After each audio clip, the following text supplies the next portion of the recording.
Namo Buddhaya, Namo Amitabha. Hello everyone. So today I feel like talking about what exactly did the Buddha teach. So if you ask these questions to 10 different Buddhists, 10 different Buddhists will give you maybe 10 different answers. A Theravada Buddhist will say the Buddha talk about the Four Noble Truths and the Noble Eightfold Path. And if you ask a Mahayana Buddhist, he or she might tell you the Buddha talk about the doctrine of shunyata, emptiness, the Bodhisattva path, the 6 parameters, or sometimes the 10 parameters of the Bodhisattva path, the 6 perfections or the 10 perfections, and also the 10 great vows of Bodhisattva Samantabhadra. And some may say the Buddha talk about precepts, concentration, and wisdom, and also the 12 dependent links of origination, etc. So 10 different Buddhists may give you 10 different answers. And as a Pure Land Buddhist, I'll tell you the Buddha talk about Nianfo and told us to attain rebirth in Amitabha Buddha's Pure Land to transcend the cycle of samsara. And if you ask someone what kind of meditation I should practice, again, 10 different Buddhists may give you 10 different answers. And some may tell you you can practice vipassana or samatha to be aware of the breath, or to chant or Zen practice, or to chant Om Mani Padme Hum. And as a Pure Land practitioner, I'll tell you to practice Nianfo, to be mindful of Amitabha Buddha. So there are just so many different teachings and practices the Buddha has taught. There are 84,000 Dharma gates. Dharma gates means practices, but in fact, infinite practices the Buddha has talked about. So there is even the gratitude samadhi, where the woman just repeat the word gratitude or I'm grateful, in whatever situations she encountered, which I have shared a story before, and then she realized the gratitude samadhi. So samadhi means enlightenment. There was even the broom samadhi, so maybe some people don't know about this. So there was the disciple of the Buddha called Sudrapantaka, and he was extremely slow-witted. He could not remember anything the Buddha taught, absolutely nothing. So the Buddha taught Agatha to tell people to memorize it, but he just could not remember anything. When he remembered the second sentence, he'll forget the first sentence. So he was extremely stupid. And his brother, who was also in the Sangha, he was quite intelligent, and he tried to teach him the Dharma many times, but he just could not remember anything. So he has the poorest memory, and he told him, why don't you just go home and take care of the elders? You have no use in the Sangha, you cannot remember anything. So he was obviously very upset, and he was crying, and the Buddha saw that and asked what happened. And he told the Buddha, I'm such a stupid person, I cannot remember anything. And the Buddha said, oh, don't worry about that. If you know that you are stupid, that's a form of wisdom as well. And for someone who think that they have wisdom, it's also a kind of ignorance. So the Buddha said, let me teach a Dharma door that could be suitable for you. And the Buddha handed him a broom. So he said, you just hold this broom every day to sweep the dirt on the floor, and you repeat the word broom. So broom, broom, broom. It's like when we recite the name of Amitofo, we repeat the name of Amitofo, Amitofo, Amitofo, and it's like that. So broom, broom, broom. And even this word, it took him 1 month to finally remember it. After 1 month, finally, he had no problem in memorizing the word and without anybody's help. So he could finally be like, broom, broom, broom. And he would do this day and night. Although he was slow-witted, but he listened to the Buddha, and he was actually diligent in his practice. So he did this broom, broom, broom day and night. And eventually, one day he thought, what's the use of this broom? The broom can help sweep away the dirt on the ground, but it also helps to sweep away the dirt in my mind. And he started to think it was really because of all the afflictions that sort of prevented him from activating his original wisdom. And through sweeping the dirt in his mind with this broom, this mantra of broom, it eventually helped him to activate his original wisdom, and he realized our heart through this way. So there's also this broom samadhi. So that's why in the Diamond Sutra, the Buddha said, all dharmas are the Buddha Dharma, if we know how to use it. So remember we talked about how if one obtains a certain degree of meditative concentration, so obviously Sutrapantaka did that through repeating the name of broom repeatedly. And he arrived at a state of meditative concentration. He was extremely focused. And from this state, wisdom can be activated. It gave rise to wisdom. So the Buddha has actually taught infinite Dharma gaze. And the Diamond Sutra also said, there is no fixed Dharma called Dharma. There's no fixed teachings. And in the Diamond Sutra, the Buddha even said to Subhuti, so the Buddha's great disciple, I do not think that the Tathagata has the Dharma to say. If anyone thinks the Tathagata has the Dharma to say, then one is slandering the Buddha. So that's quite serious. So why is that? Because the Buddha is not attached to anything he said.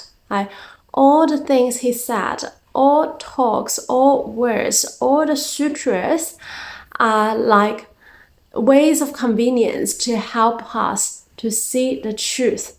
All this are like pointing us to help us activate our Buddha nature, our original perfect wisdom. So it's like a finger pointing. I remember the famous painting of the Buddha used his finger to point at a full moon. So the full moon signifies our original Buddha nature, the perfect wisdom and blessings that's within all beings. And the finger is like the sutras, like the words, the talks by the Buddha, the ways of convenience, to help us to see the truth, to unveil the truth. One should not be attached to the fingers. One should not be attached to mere words and the sutras and words of the sutras. Sometimes the text of the sutras, if people are very attached to just the words, the text, then they're really missing the true meaning of the Tathagata. If someone says the Buddha thinks that he has the Dharma to say, then the person does not understand the true meaning of the Tathagata. Because all talks, all words are actually ways of convenience to help us to see the truth. And the Buddha has absolutely no attachment to whatsoever he said. All different teachings, all different talks, and all different sutras are for people with different capacities, karma, and preferences. So think about the Buddha Dharma is like a big pharmacy. And people go to the pharmacy to buy different kinds of medicine to suit people with different illnesses. So it's a bit like that. Depending on the person's capacities, preferences, karma, etc., one can choose whatever Dharma that's most suitable for him or her.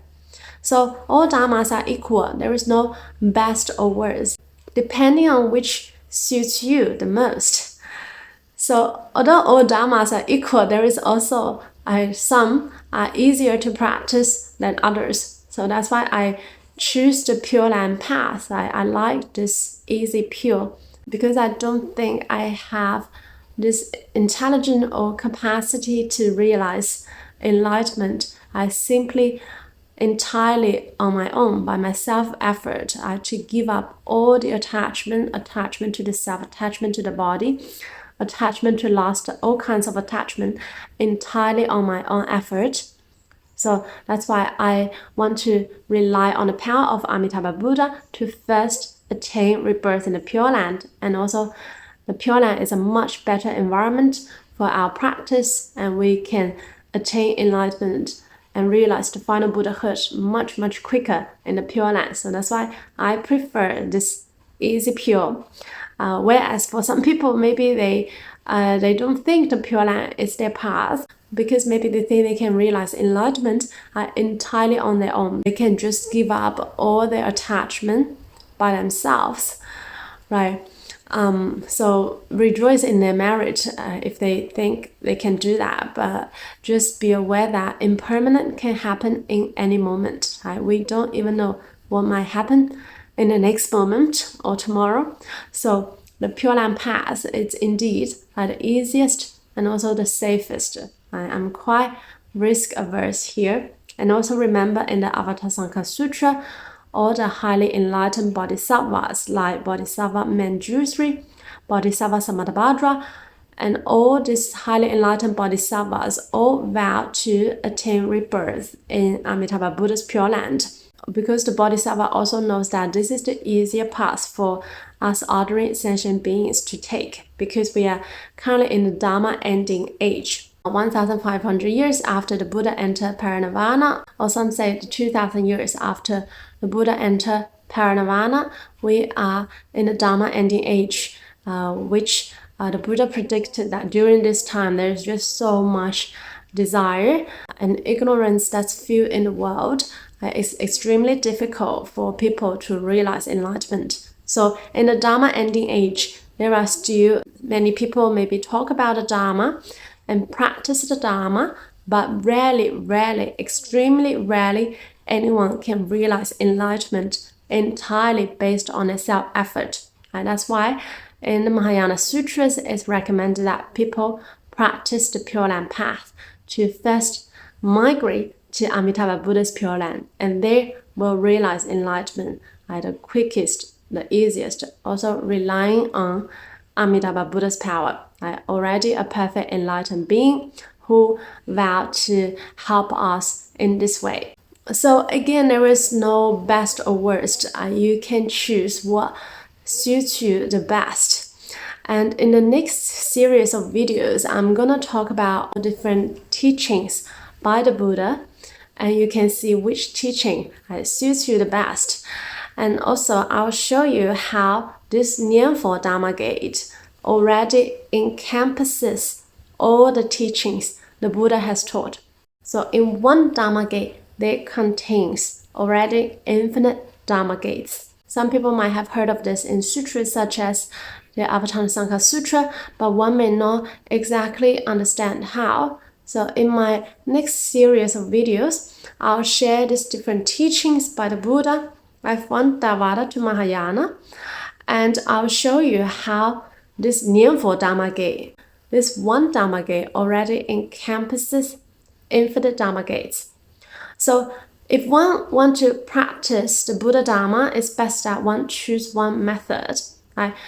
If we want to understand the law, we can read widely about all different kinds of practices. But if we were really to practice ourselves, it's best that we just choose one Dharma Gate. So it's easiest for us to go deeper in our practice, to arrive at the meditative concentration and to realize wisdom.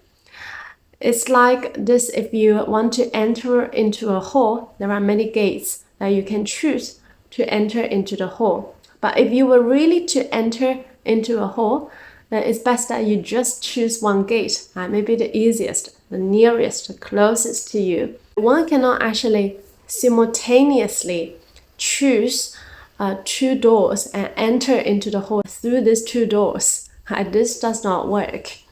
So for some people who maybe they practice Pure Land and chant together, there is still a focus. There's still a primary practice, because all these practices are quite different. One cannot simultaneously practicing two practices together. So it's always recommended that one stick with one practice.